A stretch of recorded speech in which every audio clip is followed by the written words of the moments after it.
오늘 우리에게 주시는 하나님의 말씀은 마태복음 27장 45절에서 50절 말씀입니다.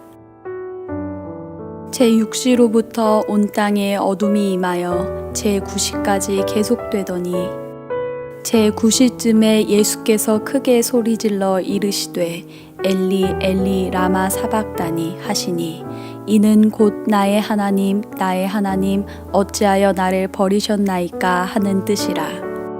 거기 섰던 자 중 어떤 이들이 듣고 이르되 이 사람이 엘리야를 부른다 하고 그 중에 한 사람이 곧 달려가서 해면을 가져다가 신 포도주에 적시어 갈대에 꿰어 마시게 하거늘 그 남은 사람들이 이르되 가만두라 엘리야가 와서 그를 구원하나 보자 하더라. 예수께서 다시 크게 소리 지르시고 영혼이 떠나시니라. 이는 우리에게 주시는 하나님의 말씀입니다. 아멘.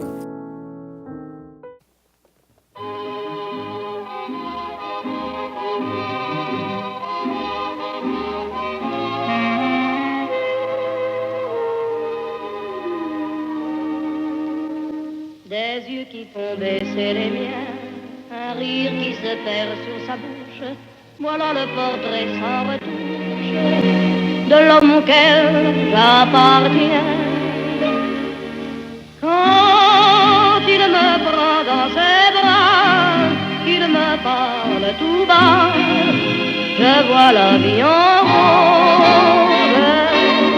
Il me dit des mots d'amour, des mots de tous les jours, et ça me fait quelque chose. Il est entré dans mon cœur une part de bonheur dont je connais la cause. C'est lui pour moi, moi pour lui dans la vie. Il me l'a dit, l'a juré pour la vie.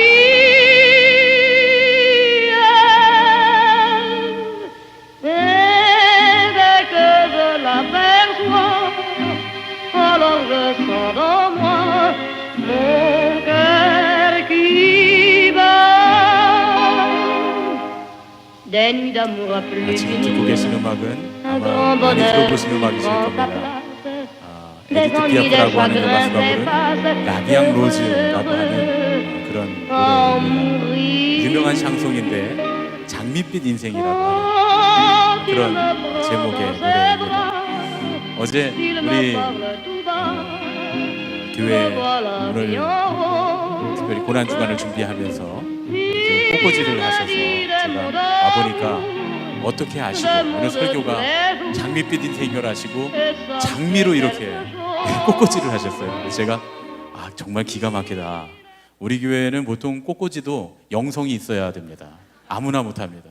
담임 목사가 장밋빛 인생 설교할 거를 알고 장미로 꽃꽂이 하는 정도는 돼야 우리 하늘빛 교회 예. 너무 감사합니다. 그래서 제가 이렇게 장미꽃을 들고 나왔습니다. 이 라비앙 로즈의 가사는 어떤 거냐 하면 이런 겁니다. 원래는 연애하는 그런 노래입니다. 그가 나를 껴안았을 때 내게 아주 낮게 말했어요. 장밋빛 인생을 본다고. 그는 내게 매일 사랑의 말들을 해주고 그것은 내게 어떤 감정을 일으켜 주었지요. 그는 내 마음속에 들어와 내가 아는 행복의 한 부분이 되었어요. 우리들 인생에 있어 내게는 당신이 있고 당신에게는 내가 있으니 당신은 내게 말했어요. 영원히 맹세했다고. 나도 그것을 알았을 때부터 마구 뛰고 있는 심장의 소리를 느낄 수 있었죠. 사랑의 밤들이 끝나 그 자리에 진정한 즐거움이 시작되고 권태로운 근심들도 사라져 행복이 다가와요. 너무나도 큰 행복이. 이런 내용의 가사의 노래입니다.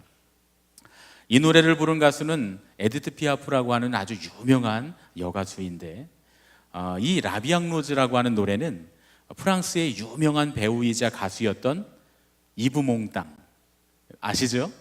젊은 분들은 잘 모르실 거고 우리 조금 연세 드신 분들은 저도 예전에 이브 몽땅 나오는 영화를 많이 봤습니다. 세계에서 가장 잘생긴 남자라고 했던 그 이브 몽땅과 에디트 피아프가 연애를 했습니다. 그때 부른 노래가 바로 이 라비앙 로즈라고 하는 노래입니다. 이 에디트 피아프라고 하는 이 여인의 삶은 그야말로 아주 드라마틱한 삶을 살았습니다. 제가 이거 들고 하니까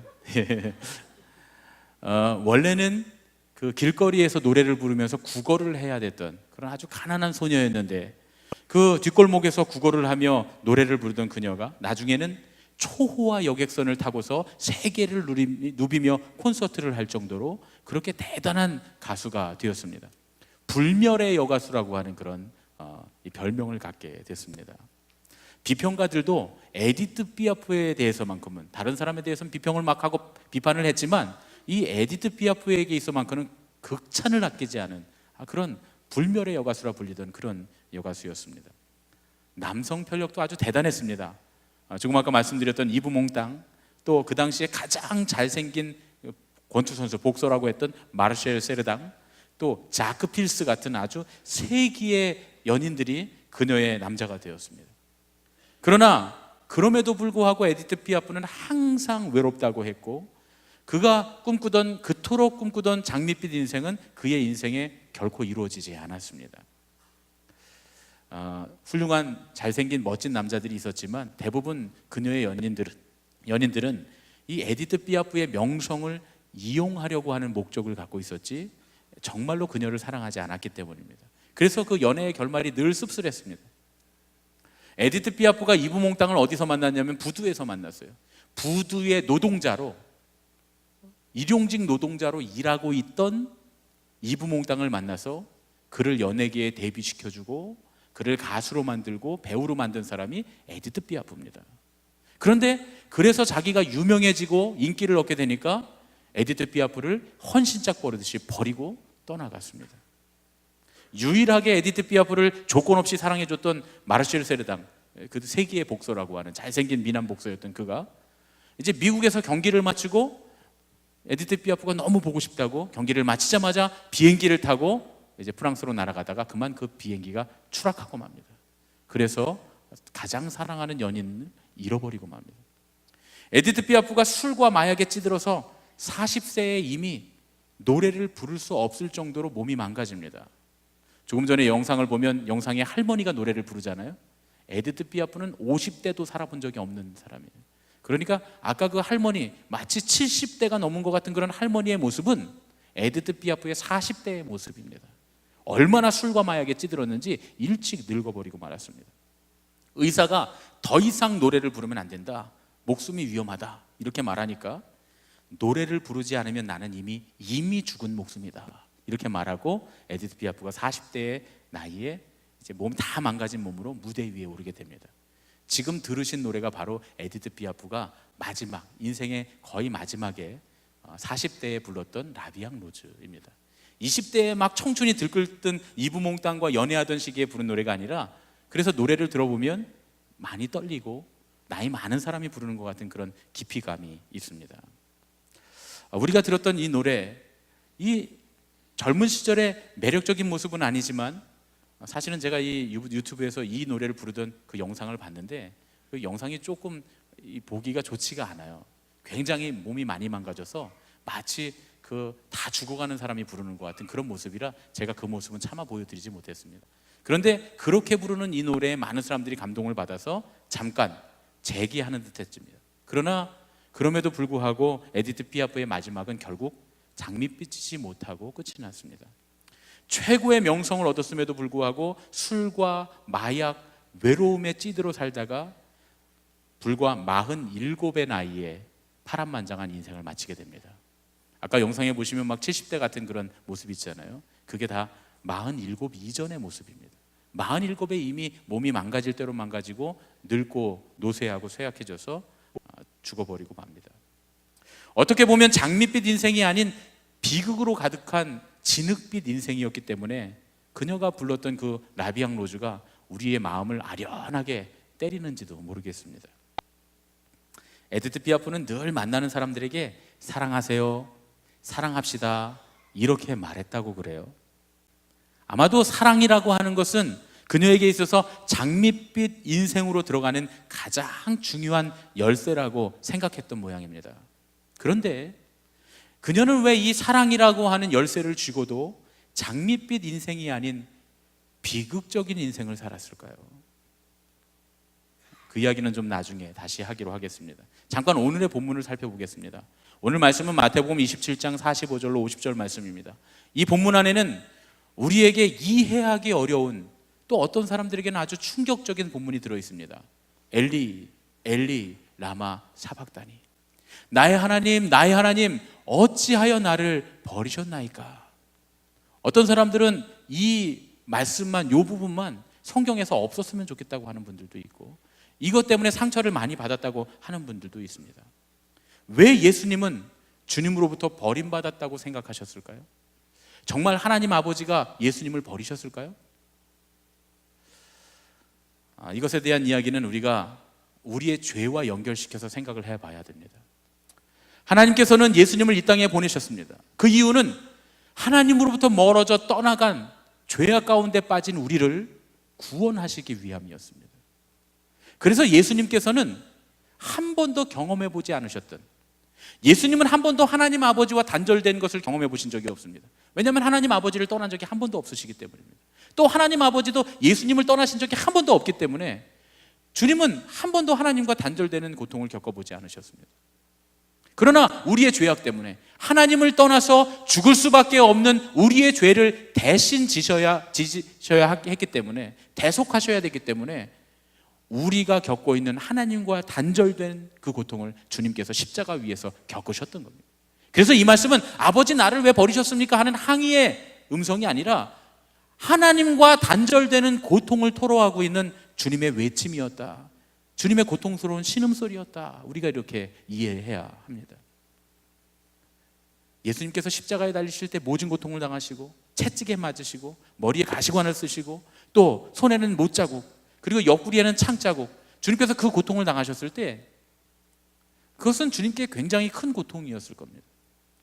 또 더 나아가서 주님께서 이미 이 땅에 오실 때 하늘의 하나님이 작은 인간의 몸을 입고 이 땅에 오셨을 때, 제한되고 또 고통받는 그 인간의 몸을 입고 오셨을 때 이미 주님은 큰 고통을 겪으셨을 겁니다.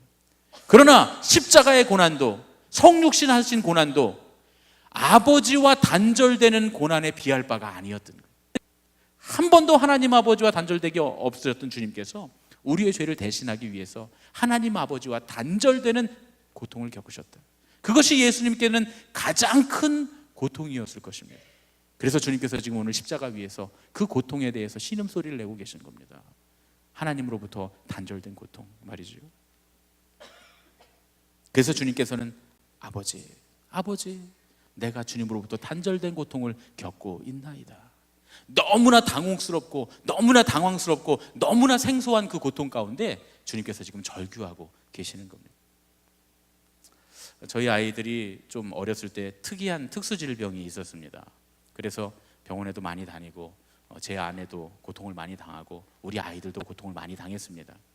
근데 이 병은 한 돌쯤 지나면 없어지는 그런 특수질병인데, 그것 때문에 병원에 가서 저희 큰아이는 논문에 기록되기도 하고 생소한 병이 있기 때문에 그래서 어려움을 많이 당했는데, 우리 큰아이가 돌쯤 됐을 때, 한 1년쯤, 태어난 지 1년쯤 됐을 때 갑자기 열이 나는데 떨어지질 않는 거예요.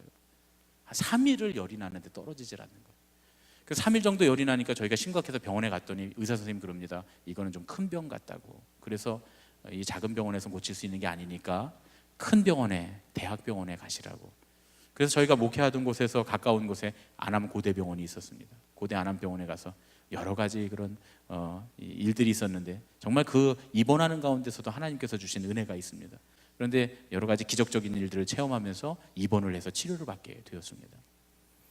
제일 힘들었던 게 뭐냐면 아이 팔에 주사 바늘을 꼽는 거였어요. 이 주사 바늘을 꼽아야 피도 뽑아서 검사도 하고, 또 거기다가 항생제도 집어넣고 약도 집어넣고 또 수액도 넣고, 그러니까 이제 아이의 팔에 주사를 바늘을 꼽는데 집안 내력인 것 같아요. 저도 주사 바늘을 잘 못 꼽거든요. 의사 선생님들이 한참 찾습니다. 간호사가, 제일 잘 꼽는 간호사가 다시 와야 제 혈관을 찾아서 꼽는데, 저희 아이도 그랬어요. 고대병원에서 그 간호사가 꼽는데 한 3분 정도 걸린 것 같아요. 저한테는 한 3년같이, 그럼 거짓말 좀 보태서 한 3년같이 느껴졌어요. 굉장히 괴로운 시간이었어요. 그때 막 간호사한테 항의하고 싶더라고요. 왜 이렇게 못 꼽냐고 말이죠. 그런데 그분이 진짜 잘 꼽는 분이었어요. 그 다음 1년쯤 있다가 우리 아이가 다시 병원에 입원했을 때는 팔에다 꼽다가 못 꼽아서 목에다 꼽다 못 꼽아서 발에다 꼽다 못 꼽아서 결국 뭐 이마에다 꽂았다 그래요. 그 정도로 어려운 일인데, 그런데 아이가 돌쯤 지나면 이 엄마가 감당하기가 어렵다. 아이가 깜짝 놀라서 충격을 받는 순간에 괴력이 나올 수 있대요. 그래서 엄마는 확 밀친납니다. 남자애들 정도 되면, 돌 정도 되면. 그래서 아이가 주사 바늘을 꼽다 크게 다칠 수 있으니까 꼭 아빠가 붙들어야 된대요. 뭐 저는 또 보통 아빠가 아니지 않습니까? 예, 보시면 아시겠지만 제가 우리 아이 양쪽 어깨를 꽉 누르고, 그리고 이제 엄마와 또 그 간호사 한 분, 저같이 등치 큰 간호사 한 분이 다리를 누르고, 엄마가 팔을 잡고, 그리고 이제 간호사 선생님이 그 팔에다 주사를 꼽는데요. 제가 제일 힘듭니다. 왜 제가 제일 힘드냐면 아이를 똑바로 쳐다보고 있어야 되잖아요. 근데 이 아이와 얼굴과 얼굴이 마주쳐 있는데 주사 바늘을 꼽았다 뽑았다 할 때마다 눈물을 철철 흘리는데 눈을 감지 않아요. 그 저를 똑바로 쳐다보는, 눈을 똑바로 쳐다보는 거예요.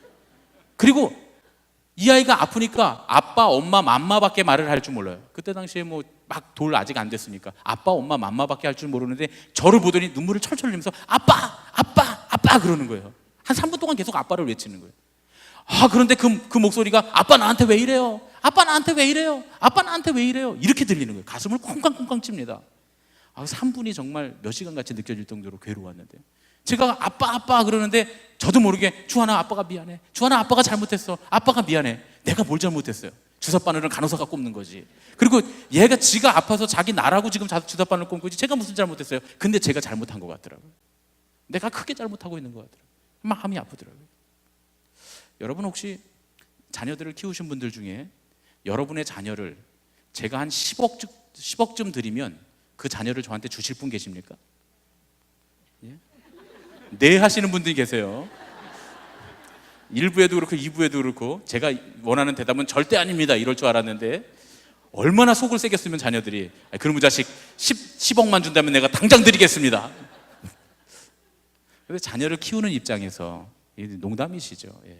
자녀를 키우는 입장에서 제가 보니까 10억이 아니라 100억을 준대도 우리 애들은 못 줄 것 같아요. 그렇지 않습니까? 10억이 아니라 100억을 준대도 우리 애는 못 줍니다. 그게 부모의 마음이죠. 그런데 왜 하나님 아버지는 이토록 죄 많고 하나님을 배신한 우리를 위해서 그 아들을 주셨을까요? 하나님은 왜 하나님을 배반하고 원수가 되었던 우리에게 화해의 손길을 내미시기 위해서 그 아들의 생명을 십자가에 매다셨을까요? 여러분, 도저히 용서할 수 없는 누군가가 있습니까? 하나님은 도저히 용서받을 수 없는 우리를 위해 십자가에서 고통당하는 당신의 아들을 지켜보셔야 했습니다. 제가 예전에 그 패션 오브 크라이스트에 보면 그 영화 장면 중에 예수님이 운명하실 때, 돌아가실 때 하늘에서 물방울 하나가 떨어져요. 그래서 땅에 뚝 떨어집니다. 땅에 떨어지는 순간 막 지진이 일어납니다. 예수님 십자가상에서 일어난 기적 중에 하나죠. 지진이 일어나고 죽었던 사람들이 살아나는 역사 일어나죠. 그때는 그냥 그렇게만 봤어요. 그런데 그때는 제가 아직 아이가 없을 때라, 우리가 결혼은 했지만 둘이서 가서 보면서 아이가 없을 때라 그렇게 큰 감흥이 없었는데, 나중에 아이를 낳고서 그 영화를 다시 보니까 그게 아버지의 눈물이었구나 하는 걸 깨닫게 됐습니다. 아버지의 눈물방울. 엘리 엘리 라마 사박다니, 주여 저들의 죄를 용서하여 주옵소서. 저들은 저들이 하는 일을 알지 못합니다 할 때 그 하나님 아버지께서 그 아들을 묵묵히 쳐다보시다가 견딜 수 없어 흘리신 그 눈물 방울이었겠구나. 영화의 작가가 그것을 표현한 것이었겠구나. 여러분, 세상에 용서받을 수 없는 죄는 없습니다. 왜입니까? 바로 용서받을 수 없는 죄인이었던 우리가 용서받았기 때문입니다. 하나님께서 그 아들을 주시기까지 우리에게 손을 내미시면서 죄인이었던 우리에게 도리어 하나님께서 상처받으시고, 우리가 주님을 떠나 배신당했던 주님께서 우리에게 손을 내미시고 우리의 죄를 용서해 주셨기 때문입니다. 제가 자주 활동하던 어느 커뮤니티에 어느 날 어떤 남자가 글을 올렸어요. 아내와 이혼하려고 합니다. 그러면서 아내가 잘못한 일들을 조목조목 따지는 거예요. 그러면 그런 일들을 쭉 써놨습니다. 그랬더니 어떤 사람들은 막 이혼하라고 말이죠. 여자가 못됐다고 말이죠. 그렇게 써놓은 사람들이 있는데 제가 밑에다 댓글을 달았어요. 그러지 마시라고. 서로의 입장에서 한번 생각해 보자고. 다시 한번 생각해 보라고. 그리고 글을 썼는데 조금 있다가 보니까 어떤 분이 그 밑에다 장문의 글을 쓰셨어요. 제가 그 글을 읽다가 너무 감동이 돼서 그거를 몇 년 전인데 그거를 제가 그대로 카피를 해서 제가 옮겨놨습니다. 저장을 해뒀어요. 뭐 아이디, 이상한 아이디로 써있기 때문에 이름이 누군지 어떤 분인지 알 수가 없어요. 근데 어느 남편의 일기입니다. 이렇게 썼습니다. 저는 결혼 8년 차에 접어드는 남자입니다. 저는 한 3년 전쯤에 이혼의 위기를 심각하게 겪었습니다. 그 심적 고통이야 경험하지 않으면 말로 못하죠. 저의 경우는 딱히 큰 원인은 없었고 주로 아내의 입에서 이혼하자는 얘기가 심심찮게 나오더군요. 저도 회사 생활과 여러 집안일로 지쳐있던 때라 맞받아쳤고요. 순식간에 각방 쓰고 말도 안 하기 시작했습니다. 결국 대화가 없으니 서로에 대한 불신은 갈수록 커갔고요. 사소한 일에도 서로가 밉게만 보이기 시작했죠. 그래서 암묵적으로 이혼의 타이밍만 잡고 있었습니다. 그런데 어린 아들도 눈치가 있는지 언제부턴가 시무룩해지고 짜증도 잘 내고 잘 울고 그러더군요. 그런 아이를 보며 아내는 더 화를 불같이 내더군요. 계속 싸움의 연속이었습니다. 아이가 그러는 것이 우리 부부 때문에 그런다는 걸 뻔히 알면서도요. 가끔 외박도 했네요. 그런데 바가지 긁을 때가 좋은 거라고 저에 대해 정내미가 떨어졌는지 외박하고 들어가도 신경도 안 쓰더군요. 아무튼 아시겠지만 뱀이 자기 꼬리를 먹어 들어가듯 파국으로 치닫는 상황이었답니다. 그러기를 몇 달, 하루는 퇴근길에 어떤 과일 아주머니가 떨이라고 하면서 귤을 사달라고 간곡히 부탁하기에 다 사서 집으로 들어갔답니다. 그리고 주방 탁자 위에 올려놓고 욕실로 바로 들어가 씻고 나오는데 아내가 내가 사온 귤을 까먹고 있더군요. 몇 개를 까먹더니 귤이 참 맛있네 하며 방으로 쏙 들어가더군요. 순간 제 머리를 쾅 치듯이 하나의 생각이 떠오르더군요. 아내는 결혼 전부터 귤을 무척 좋아했다는 것하고 결혼 후 8년 동안 내 손으로 귤을 한 번도 사들고 들어간 적이 없었던 거죠. 알고는 있었지만 미처 생각지 못했던 일이었습니다. 그 순간 뭔가 깨달음이 있었습니다. 예전 연애를 할 때 길 가다가 아내는 귤 좌판이 보이면 꼭 1,000원어치 사서 핸드백에 넣고 하나는 사이좋게 하나씩 까먹던 기억이 나더군요. 나도 모르게 마음이 울컥해져서 내 방으로 들어가 한참을 울었답니다. 시골집에 어쩌다 갈 때는 귤을 박스채로 들고 가는 내가 아내에게는 8년간이나 몇백 원도 안 하는 귤 한 개 사주지 못했다니 마음이 그렇게 아플 수가 없었습니다. 결혼 후에 나는 아내가 좋아하는 것에 대해 신경을 전혀 쓰지 않게 되었다는 걸 알았죠. 아이 문제와 살기 바쁘다는 이유로 말이죠. 그 며칠 후에도 늦은 퇴근길에 보니 그 과일 좌판 아주머니가 보이더군요. 그래서 나도 모르게 또 샀습니다. 저도 오다가 하나 까먹어 보았고요. 며칠 전 아내 말대로 정말 맛있더군요. 그리고 살짝 주방 탁자에 올려놓았죠. 마찬가지로 씻고 나오는데 아내는 이미 몇 개 까먹었나 봅니다. 내가 묻지 않으면 말도 꺼내지 않던 아내가 이 귤 어디서 샀어? 응, 전철 입구 근처 좌판에서. 귤이 참 맛있네. 몇 달 만에 아내가 미소를 지었습니다. 그리고 아직 잠들지 않은 아이도 몇 알 입에 넣어주고요. 그리고 직접 까서 아이를 시켜서 저한테도 건네주는 아내를 보면서 식탁 위에 무심코 귤을 던져놓은 내 모습과 또 한 번 비교하면서 부끄러움을 느꼈습니다. 뭔가 잃어버린 걸 찾은 듯 집안에 온기가 생겨남을 느낄 수가 있었습니다. 그리고 그 다음날 아침 아내가 주방에 나와 아침을 준비하고 있더군요. 보통 제가 아침 일찍 출근하느라 사이가 안 좋아진 후로는 아침을 해준 적이 없었는데 그냥 가려고 하는데 아내가 날 붙잡더군요. 한술만 뜨고 가라고요. 마지못해 앉아서 첫 술을 뜨는데 목이 메어 밥이 도저히 안 넘어가더군요. 그리고 주체할 수 없이 눈물이 나오기 시작했습니다. 아내도 같이 울고요.